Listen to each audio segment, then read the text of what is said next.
We've had a great stay here in Campbell River at the Salmon Festival, and before the show got started, we had a chance to talk to the mayor, Charlie CORNFIELD. The logger sports aspect, it celebrates our history and culture. You know, we were the birthplace of reforestation in the province of British Columbia. It's generated tremendous wealth, you know, not just for our city, but also for the entire province and the country as well. The Salmon Festival, it's about our fishery resource and about the new fisheries resource in aquaculture. So it's about generating wealth and prosperity while acting as stewards for the resources. And so this is a time to bring all the people involved in the industries and the businesses and those that care about it together and celebrate, have fun. Volunteerism in this community is just huge. It's incomprehensible. If there's a need, they get up and fill it. And Jim's been at it for, dare I say, almost 45 years. I mean, he was born and raised here. His family was a logging family way back when, and Jim stuck with it. It's a way to give back to the community. Dave, relative newcomer, probably the last 15 years or so, worked in the woods all his life, took up logger sports and has really thrived at that. And it's all the people behind the scenes that make it work, all volunteers.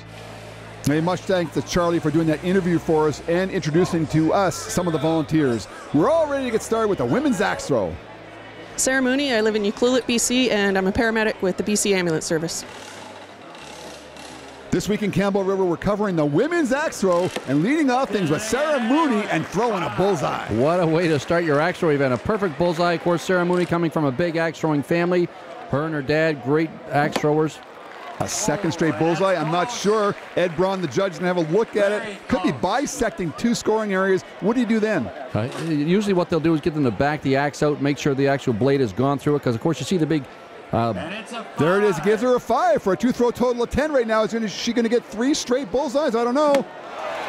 Drifts off the top there to give her a 3-throw total of 14. Yeah, again, the axes, they spread right out at the ends, of course, these big double-bitted axes. So, of course, if that blade goes in behind, it actually cuts it, but it's buried in back. They need to pull it out to make sure the actual... Here's a good view here. You know, a lot of that blade is actually buried inside that target, so they back it out to make sure it did cut the higher ring. KATELAN Stewart coming from a loggers family up in CHETWYND, BC in the second heat of the axe throw competition. She's got to beat a 14 to win this thing, and she starts off with a 4. You see her hesitating there at the line. You can't actually cross the line until the axe hits a target, so she was really pulling the string back, hoping that her foot didn't go over before the axe hit. Much better form that time. Well, she throws, with my opinion anyway, a little bit of apprehension, not a lot of confidence and follow through there, a little bit of a light throw. At any extent, she's got a 2-throw total of 7. That one scored her a 3 going into her last throw. That's right, and the axe is almost over-rotating when it hits a target. You see there again, it's coming close for that top point hitting. And of course, it's a disqualification if it hits. If the 2 bits hit, actually, but there she ends up with a 5 on her 3rd throw, a 3-throw total of 12 for KATELAN Stewart.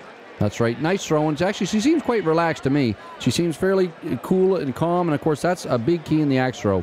Well, 14 is still the time to beat, or the score to beat, set by Sarah Mooney. And here is our last axe thrower, Sarah Russell. That's right, Sarah traveling. A nice bullseye by Sarah. Traveling around with her husband, Nick, on the West Coast. And, of course, she can pick up some valuable points and money here by entering the axe throw. Well, another bullseye for Sarah Russell. 2-throw total of 10. She has a chance to win this one for a 3rd straight bullseye. That's right. Oh, and of course, you know what happens once you have 2 bullseyes in a row. The pressure gets to you, know, one more and I've got it. And she, of course, the nerves get to her. She lets that one go just a bit. Does it ever get old, winning axe throw competitions? No, it's actually quite refreshing every time. Each and every time, because I know you've won lots of them. I've won a few. Actually, this year I've been doing really well. I've been pretty consistent. Okay, now tell me what happens here. We had 2 people, including yourself, throw 2 5s. How difficult is it to get that 3rd 5? Is it playing in your head a little bit? Absolutely. It's totally nerve-wracking. Get a little shaky out there. Well, Sarah's right in the axe throw event. It's that final throw that matters. And, of course, Sarah comes the closest to it, getting a 4 in her 3rd throw, putting her first place in the women's axe throw with 14 points.